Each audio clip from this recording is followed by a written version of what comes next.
sahabatkompas.com, senang sekali saya Caca Raisa dan kita berjumpa lagi di Teman Bisnis. Nah, tentunya kali ini kita akan sama-sama membahas mengenai bisnis yang mana kalau kali ini nih bisnisnya itu adalah di bidang kecantikan dan juga kesehatan, tapi terutama di bidang kulit ya. Nah, tentunya seperti yang kita tahu ini kan kayak udah banyak banget nih ya sekarang wanita-wanita yang sangat melek kesehatan dan juga kecantikan, dan tentunya ini sangat kita butuhkan di zaman sekarang. Dan tentunya ini menjadi peluang besar untuk para pelaku bisnis terutama di bidang kesehatan dan juga kecantikan. Nah, kali ini kita akan bersama-sama ngobrol bersama seorang dokter yang mana beliau ini juga penerus generasi dari Eva Mulia Klinik. Langsung aja kita sapa bersama, beliau ini adalah Dr. Edi Wijaya. Halo dokter, apa kabar? Baik, sehat. Makasih banyak Mbak Caca. Sama-sama, terima kasih dok udah bisa meluangkan waktunya di sini. Saya makasih. Dokter adalah pimpinan dari Klinik Eva Mulia ya dok ya, yang mana menjadi penerus generasi dari Eva Mulia Klinik, betul dok? Benar. Betul. Oke, nah ini kan kita juga di sini udah ada sahabatkompas.com nih, yang pasti sahabatkompas.com juga pengen tahu nih gimana sih ceritanya untuk menjalankan bisnis di bidang kesehatan dan juga kecantikan, yang mana sekarang untuk perempuan terutama ini penting banget, dan bahkan dari kaum laki juga sekarang banyak sekali yang udah mulai aware bahwa bukan masalah kecantikan, kecantikan ya dok ya, tapi yang namanya estetik itu kan juga ya, mau perempuan mau laki-laki harus mementingkan penampilan, karena itu harus kita jaga juga yang namanya kesehatan kulit ya dok ya.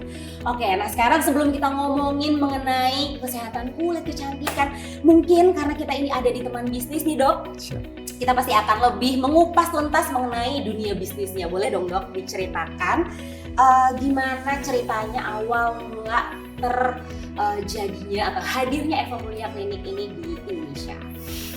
Oke, awal mula ya. Long story short, mungkin kita mulai awalnya itu Dr. Eva itu adalah ibu saya. Ya, mulai dari suatu tempat praktik umum bersama dengan teman-teman se-alma mater dia. Itu sekitar tahun 1977, saya kayaknya baru 3-4 tahun atau gimana, saya waktu kecil ya? Naik bajai ke situ kok jalanan kecil gitu. Nah, itu praktik umum bersama. Nah, setelah Dr. Eva menimba ilmu dari China, dia balik, dia tambahkan perawatan untuk kulit muka. Nah, itu mulai dah ada respons, tadinya dari bednya 1 jadi 2 jadi 3, nambah karyawan. Baru di tahun sekitar 80-an kita pindah dari klinik itu, pindah ke klinik yang sekarang jadi pusatnya di Grogol, di Dr. Muali Raya 19. Itu perjuangannya luar biasa. Saya tadinya di rumah, pindah ke klinik, depan di klinik, kita tinggal di belakang. Dari situ mulai dapat respons dari masyarakat membaik. Nah, setelah itu kita daftarkanlah merek, kita patenkan. Tadinya kita awalnya maunya Eva, ternyata sudah ada yang punya. Wah, nego-nego sama yang punya, nggak dikasih, harganya tidak masuk akal. Akhirnya makanya kita nama Dr. Eva kan Eva Mulyati. Kita cari Eva Mulia, jadi kita jadi klinik Eva Mulia. Nah, itu mungkin awal-awalnya begitu. Menjadi sebuah brand yang luar biasa dari tahun 1977 ya dok ya, berarti ya. Benar. Luar biasa ya sahabatkompas.com. Berarti bisa kita lihat bahwa yang namanya bisnis itu ya ada prosesnya, ya, perjuangan, jatuh bangun, diperjuangkan gitu ya pasti, dok ya. Pasti. Oke, nah tadi kan dokter juga menyinggung kalau Dr. Eva tuh sudah sampai kuliah kecantikan ya berarti ya? Ya, kira-kira. Di Cina gitu ya. Nah, ini boleh sedikit gak di-sharingin ke kita gitu ya, sampai pada akhirnya bisa mengambil kuliah atau studi di sana tuh gimana ceritanya? Ceritanya ini agak lucu juga. Oke, zaman dulu kuliah kan tidak gampang. Kondisi apa macam-macam, politik, keuangan kita juga, keluarga kita mungkin masih belum mampu. Cari uang juga tidak gampang. Makanya Dr. Eva mau lanjutkan pendidikan di Jakarta atau Indonesia juga sulit sekali. Ada keluarga punya kenalan, family di China. Waktu itu di China Mbak Caca. Sebenarnya itu nggak masuk akal pergi sekolah ke situ. Karena di situ lebih bahaya daripada Indonesia. Dalam sisi? Bahaya, semua kondisi tidak bagus. Oke. Jadi bisa-bisa nggak pulang punya kalau ke China sebenarnya. Benar bahaya. Pada Saat itu, Dokter Eva cerita waktu itu gimana, naik kapalnya gimana, sampai situ gimana, kondisinya jelek sekali. Tapi tidak ada pilihan karena di situ yang ada tempat untuk lowongan untuk pendidikan sama biaya juga. Biaya juga. Oke, berangkatlah ke situ dan awalnya ada beberapa pilihan yang tersedia ini. Nah, ini cerita lucu juga. Dokter Eva sebenarnya ada 2 pilihan dari sekian berapa biji. Yang nggak suka, yang apa. 2 pilihan. Dia cerita sama saya waktu saya kecil. Kalau nggak jadi dokter wasir, jadi dokter muka. Cuma ada 2 tempat di situ yang tersedia saat itu. Saat itu. Dokter Eva pilih kalau nggak wasir, kecantikan kulit ya. Karena kenapa? Kalau wasir dia penasaran karena keluarga kita orang tua, jadi kakek nenek saya berarti ya, orang tua Dokter Eva, wasirnya nggak sembuh-sembuh. Nah itu satu, dia penasaran. Tapi ada juga lowongan, ini dapat nih dari kulit. Kalau kulit Dokter Eva bilang, saya sendiri jerawatan, ada masalah Frank. Bagus ngambil kulit. Kalau nggak Eva mulai jadi klinik wasir. Berbeda konsep sama sekali. Dan juga kalau dapat pendidikan, ya dulu mungkin kalau praktek dokter umumnya maju di Indonesia atau dapat kesempatan ngambil pendidikan spesialis lain, ya mungkin nggak ada namanya klinik Eva Mulia kayak sekarang, klinik kecantikan. Jadi ada faktor ekonomi, faktor kesempatan untuk pendidikan, sama ya beberapa lah itu takdir mungkin. Betul ya, jadi ternyata banyak banget challenges yang dihadapi pada masa itu ya. Luar biasa Dok, ya. Dan memang intinya adalah ketika kita ingin berbisnis itu ternyata banyak sekali struggle yang harus dilewati ya. Bisa tidak pulang. Wow, luar biasa sekali ya. Nah, setelah itu Dok, kembali ke Indonesia dong berarti siap, ya. Siap. Terus melanjutkan bisnis pada saat itu sebenarnya permintaan tuh udah bagus belum sih Dok? Kan kalau sekarang kan awareness-nya sudah besar sekali ya, masalah kecantikan dan bahkan kesehatan kulit gitu. Tapi pada saat itu seperti apa tuh Dok? Waktu kita di klinik pertama yang praktik umum bersama ya kita belum ada, hampir sama sekali tidak ada deh. Cuma waktu kita pindah ke klinik tempat yang Muardi Raya ini di sekarang Grogol, ya pusatnya ya. Demand ada, tapi tidak banyak. Oke. Karena waktu itu kebanyakan kalau orang berobat kecantikan mereka pergi ke dokter spesialis kulit atau ke dokter umum. Jadi mereka pergi ke klinik-klinik yang atau tempat praktek yang bergabung dengan praktek umum mereka.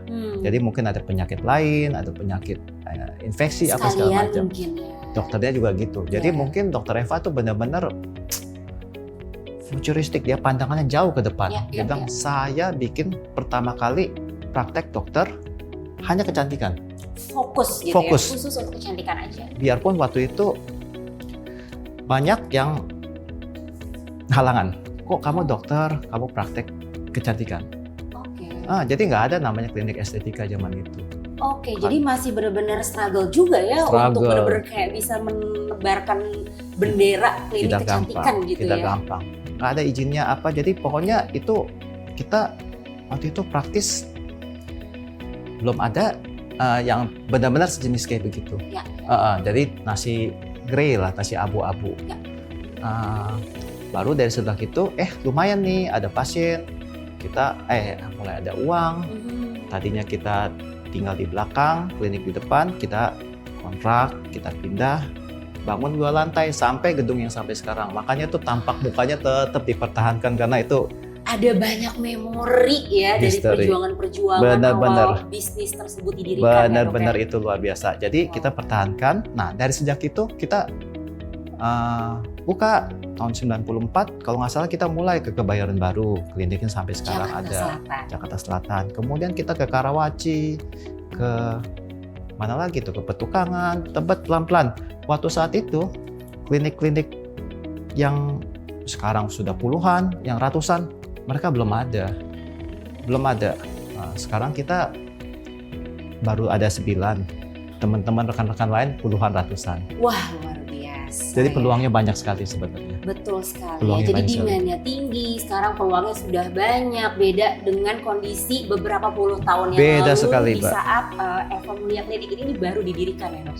Benar sekali. Nah ngomong-ngomong soal didirikan sudah puluhan tahun, ini kan kurang lebih sudah lebih dari 40 tahun ya dok? kurang lebih Mbak Caca. Berarti ini luar biasa sekali nih dok, masih tetap berdiri bendera Eva Mulia Klinik. Boleh di-sharingin nggak ke kita semua nih, ke sahabat Kompas.com, terutama di teman bisnis ini, perjuangannya selain yang tadi udah disebutkan, apa sih tipsnya gitu mungkin biar bisa Eva Mulia Klinik ini tuh terus berdiri hingga 40 tahun lebih? Oke, sebenarnya ya asal kerja baik ya, dan terutama karena mungkin Mbak Caca kita tuh konservatif sekali, konservatif sekali. Kita ada kemampuan berapa, waktu kita berapa, tenaga kita berapa, dana kita berapa, kita tidak pinjam uang, kita tidak kerjasama dengan model franchise apa segala macam. Jadi kita konservatif sekali, nggak sampai terlalu berat ya mungkin ya, tetap struggle, tapi bukan sampai aduh Mbak Caca ini hidup pandemi kemarin itu benar-benar pelajaran. Pelajaran untuk itu segala lini bisnis segala lini bisnis kita dilarang buka, kita begini, kita cari akal apa segala macam. Benar-benar kalau kita tidak konservatif saat itu, saya rasa sulit untuk mengikuti perkembangan zaman dan bertahan sulit gitu sekali. ya. Lihat teman-teman yang pintar pakai konsultan asing, dia bilang wah kas tidak boleh lebih dari 5-6 bulan, uang harus putar, harus ekspansi. Kita konservatif sekali, jadi tidak begitu. Teman-teman bilang ngeledekin kita, kita tuh pandemi tuh zaman-zamannya mantap sekali. Saya bilang mantap, kamu apa itu mantap ya? Makan tabungan dia bilang. Oh makan tabungan, baik. Bagus gitu ya. Puji Tuhan. Aduh kita tidak sampai mantap. Nah sih impas-impas kurang-kurang. Ada selain mantap, ada mindset, makan aset dia bilang. Kita jual-jual aset sampai bangkrut dia bilang. Kita konservatif sekali. Di luar ya tadi kerja benar, kerja keras. Kita selalu berusaha ya. Misi kita kepingin jadi salah satu klinik kecantikan yang terkemuka di Indonesia, bukan terbaik gitu. Kita bilang terkemuka ya. Dan kita juga menyediakan pelayanan produk yang efektif, tapi dengan harga yang terjangkau, friendly gitu ya. Friendly, jadi bisa mencakup masyarakat luas ya, bukan cuma kadang-kadang pasien datang ke kita, loh dok, ternyata sekali, gitu misalnya. Ternyata saya baru tahu perawatan itu tidak perlu mahal. Oke, justru kebalikannya ya. Sejak ke klinik kita, karena image kita, wah kamu kalau ada uang banyak, ekstra lebih baru bisa perawatan. Iya, ternyata gini, ada yang ya sekarang juga banyak gitu. Jadi kita selalu perawatan, produk efektif, harga terjangkau. Ya margin ya kita ambil yang pantas saja. Di luar ya nanti kita juga harus upaya ya update ya, update, kita ikutin perkembangan alat-alat segala macam, alat-alat yang canggih-canggih kita pelajarin. Kadang-kadang ngiler Mbak Caca, aduh alatnya canggih nih, sekian rupiah, kepengen beli, cuma target market kita nggak di situ. Jadi kita sesuaikan harga segini, kita pakai gimana. Produk-produk juga demikian. Sama ya pelayanan, kita ada kayak semacam konsensus di kita. Kita harus ke pasien tuh harus ramah, lincah, akrab, tulus.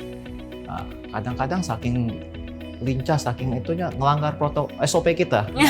Panggilnya Mbak, panggilnya jadi lu gue. Kadang-kadang saking akrabnya akrab gitu ya, saking udah membaur gitu. Saking akrabnya dengan pasien udah kayak iya, begitu. Nah, kira-kira ya sambil update semuanya, kita pakai konsultan dari luar, kita coba apps yang membantu kita, keuangan, absensi, CRM, macam-macam. Jadi harus bergerak harus terus berkembang ya. Harus Kalau berkembang. misalnya bisnis ingin berkembang, kita pun mungkin dari sisi strategi itu juga harus dipikirkan ya, mengikuti perkembangan zaman juga. Dan tadi penting banget tuh untuk kita juga tahu nih kira-kira target market kita itu tuh apa, siapa gitu ya. Jadi bisa menyesuaikan apa yang menjadi kebutuhan dan juga langkah-langkah berikutnya ya. Apalagi di zaman sekarang, semua klinik kecantikan udah bertaburan. Ini satu jalan bisa 5-6, dulu kita sendirian satu regional, sekarang satu jalan ada 5-6. Jadi kita harus benar-benar bergerak, nggak zaman kayak dulu lagi. Ya. Betul. betul. Benar-benar harus mengikuti perkembangan zaman ya. Benar Dok, sekali ya. Mbak Caca. Oke, ini kalau ngomongin soal Eva Mulia Klinik nih Dok, ini pasti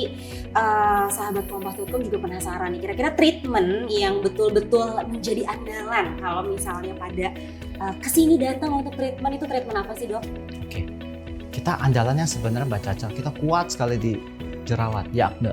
Jadi kita facial tradisional tuh yang basic acne kita bilangin ya itu ya, itu kuat sekali, demandnya tinggi. Oke. Tapi di Eva, nanti sekarang belakangan baru deh kita lihat survei, kita beli survei, kita panggil konsultan, dia bilang sekarang trennya udah main alat. Nah kita oke, main alat, kita pelajarin, kita kita SWOT apa segala macam, kompetitor apa, baru kita mulai ada perawatan. Tapi sekarang yang dengan alat-alat semacam itu, tapi sekarang trennya katanya balik lagi ke tradisional. Nah kebetulan Eva kuatnya di facial tradisional acne. Oke, jadi facial traditional acne itu adalah yang paling Andalan diandalkan di sini Andalan ya. kita mungkin 60% itu belanjanya treatment itu. Oke, di atas rata-rata ya. Oh iya, Oke, pasti. Ya. Nah, kalau itu treatment. Tapi kalau misalnya untuk produk nih, kan pasti kan pasien-pasien di sini kan abis treatment ada dong yang dibawa pulang produk dari Eva Mulia Klinik ya. Pasti. Nah, itu tuh biasanya produk apa nih Dok yang paling sering dibawa pulang atau yang paling high demand-nya? High demand ya. Oke. Ciri khas klinik-klinik kecantikan gini ya, kita itu obatnya ada dua macam. Produknya ada dua macam. Satu produk resep, satu produk non resep bebas. Kalau produk resep ya kita kuat di jerawat sama di untuk flek. Jerawat kuat, di flek kuat.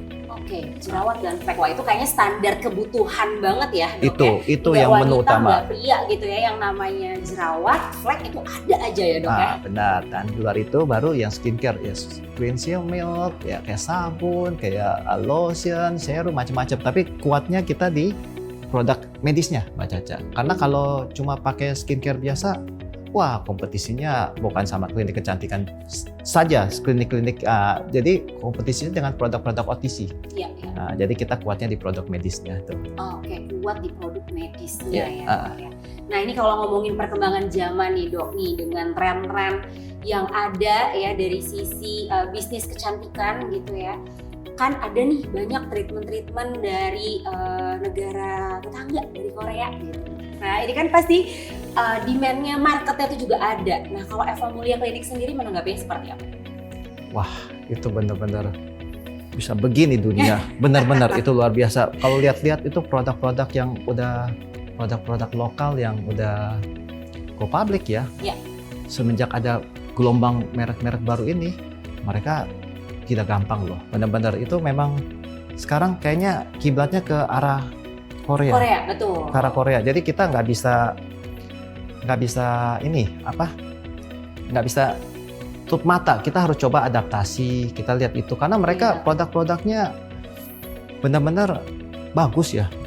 Bagus. Cuma tadi balik yang cocok buat kita pakai. Tapi kalau yang kayaknya tuh sampai kita kan ada berapa kali dapat penghargaan dari satu badan konsultan marketing ya.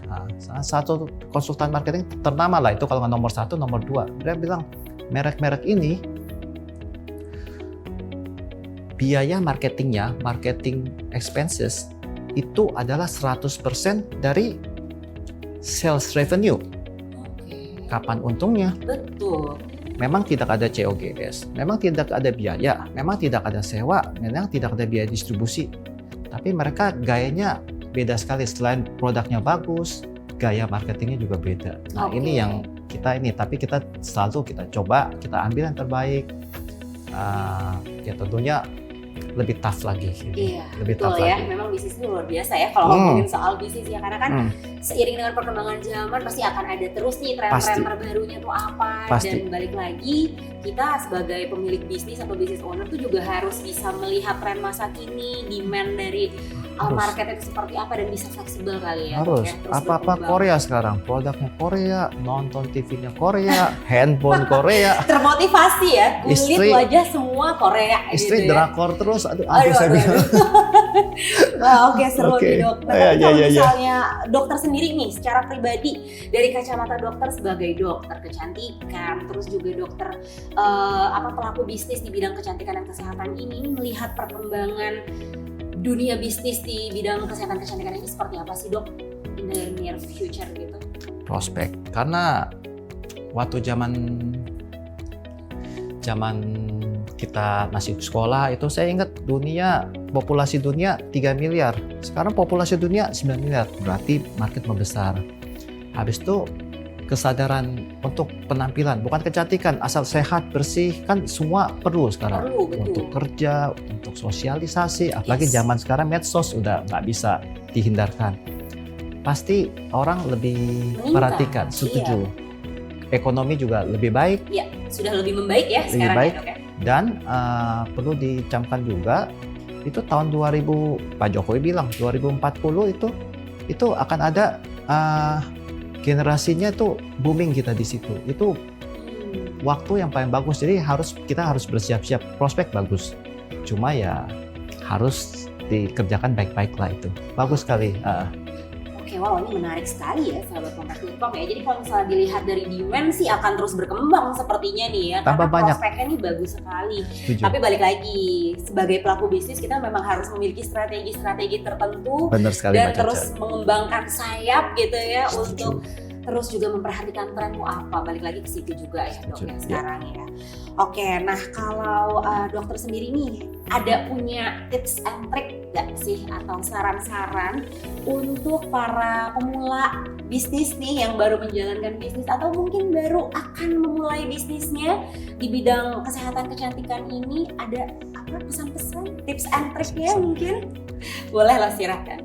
Oke, secara teori ya pasti kalian harus pelajari kayak teori-teori marketing lah, STP, 4P, SWOT, analisis kompetitor segala macam ya. Basic bisnis skillnya harus punya dulu gitu ya dok. Harus.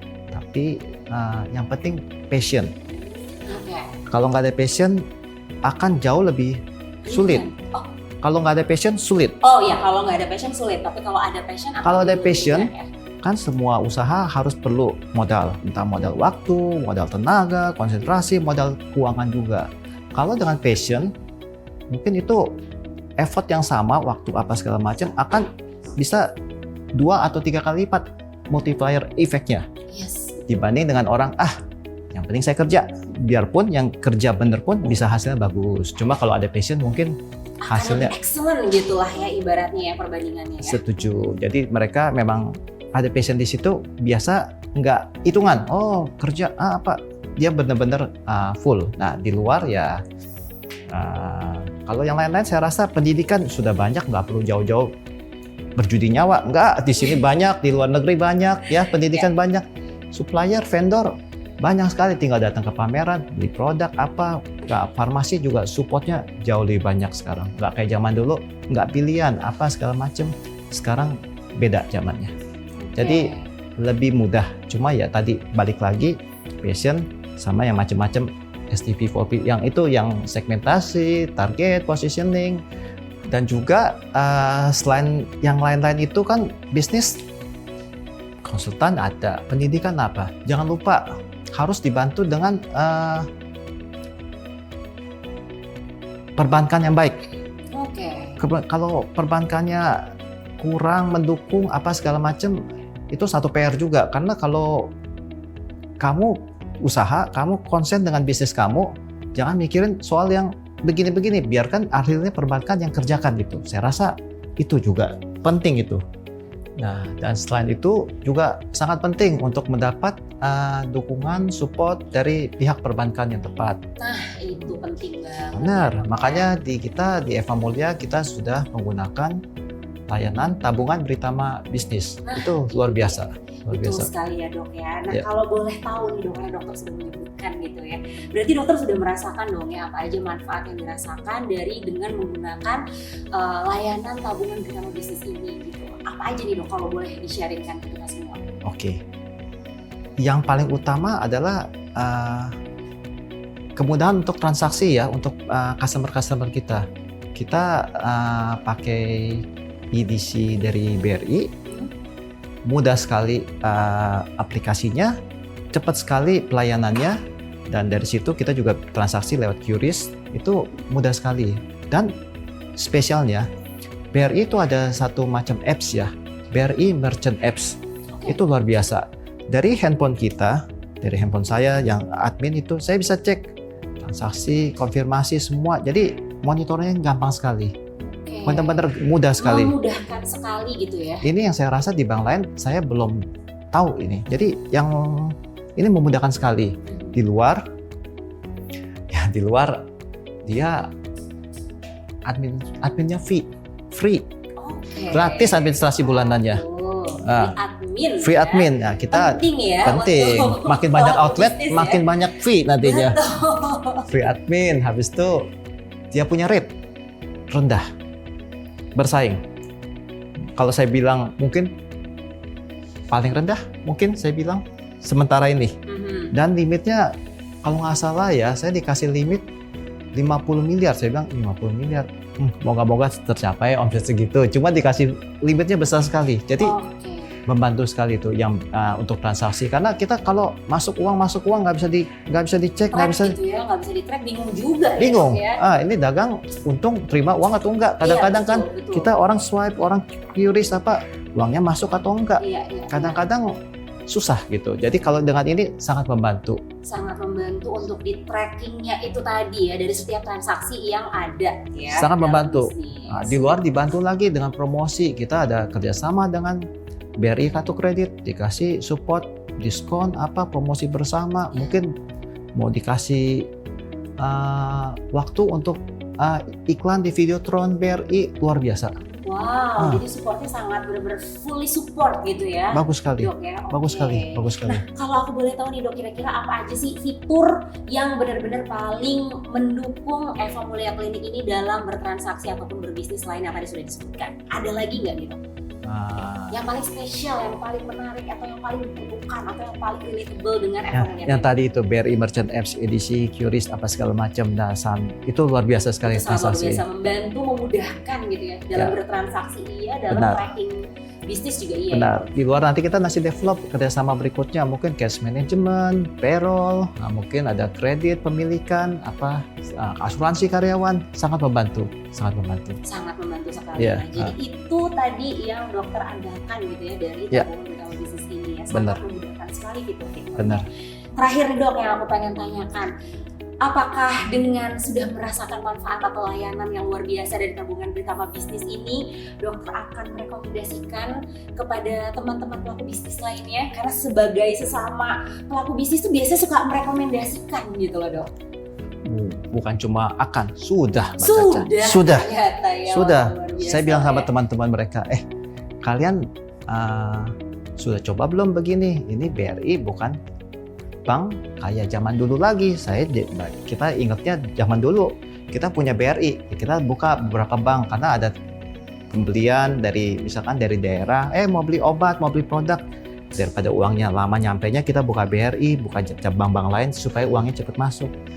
Saya ingat BRI itu bank yang nomor rekeningnya panjang banget, ngapalinnya nggak mungkin punya deh, panjang bener. Orang lain rekening cuma 10, dia panjang. Kadang-kadang dari satu cabang ke cabang lain transfer perlu waktu 1 hari. Sekarang beda sekali. Saya rasa kalian coba luangkan waktu, ketemu sama customer service BRI atau front officer, biar tahu tuh bahwa BRI ini sekarang sudah berbeda jauh. Bukan cuma BRI tidak perlu kita support. Ya kalau bisa support bank milik negara bagus, tapi mereka coba cari tahu apa yang BRI bisa support ke mereka, seperti BRI support ke Eva Mulia. Oke, jadi luar biasa sekali ya. Jadi tabungan bersama bisnis ini benar-benar mensupport para pelaku bisnis, sehingga Dr. Edi sebagai seorang dokter dan juga pelaku bisnis ini pun merekomendasikan tabungan bersama bisnis ini kepada teman-teman pelaku bisnis lainnya ya Dok. Exactly, benar. Sudah. Dok, terakhir nih untuk semua sahabat kompas.com, pesan-pesannya apa dari semua yang tadi sudah disampaikan, mungkin untuk sahabat kompas.com yang memang betul-betul ingin memulai bisnisnya sekarang supaya lebih berani membuka bisnis. Oke. Jadi intinya tadi passion harus dengan manajemen yang teori STP4P segala macam, dan jangan lupa bantuan support perbankan yang tepat. Kalau ini akan sangat memudahkan sekali. Oke, itu berarti ya kita semua sebagai orang yang ingin membuka bisnis ya, kalau ada yang mungkin masih ragu-ragu nih sahabat kompas.com, ayo dong ya berani buka bisnis mulai dari sekarang, karena mudah-mudahan tadi apa yang udah disampaikan oleh Dr. Edi itu bisa bermanfaat dan juga memotivasi, menginspirasi sahabat kompas.com semuanya untuk lebih berani buka bisnis. Oke, kalau gitu, nah supaya sahabat kompas.com juga terhibur, kita ada satu informasi juga nih bahwa kita akan bagi-bagi hadiah sebesar 5 juta rupiah untuk 5 orang yang beruntung. Caranya gimana? Tinggal tonton aja video episode kali ini sampai dengan selesai. Dan jangan lupa follow dan juga lihat update-nya di Instagram kita di kompas.com ya. Nah, dari situ silahkan tinggal diikuti aja gimana-gimananya ya. Kalau gitu, saya Caca Raisa mengucapkan terima kasih banyak untuk semua sahabat kompas.com yang udah setia menonton episode ini sampai dengan selesai. Terima kasih banyak juga sekali lagi Terima kasih banyak Mbak Cica. selalu untuk Sama, ini. selalu. Kalau gitu sampai jumpa di teman bisnis berikutnya. Bye.